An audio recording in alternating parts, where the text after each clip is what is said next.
It's an age-old argument told by many, but the answer is really simple. RAW lets you control your creativity.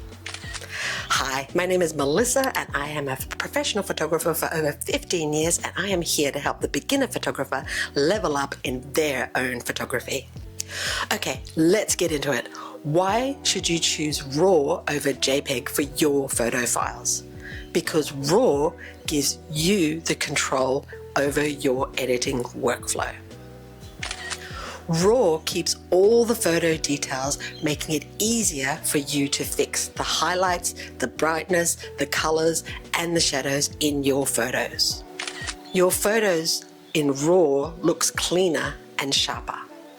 RAW files keep more details than a JPEG file, so your editing looks more professional.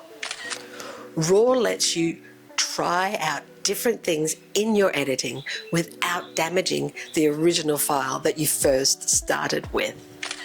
And I know that some experts say, just choose what works best for you. But if you care about your voice, your vision, and your creativity as a photographer, RAW isn't optional. It's how you stay in control and not your camera. It's how your creativity truly does come to life. I hope you found this information useful for your photography, and I'll see you in the next video.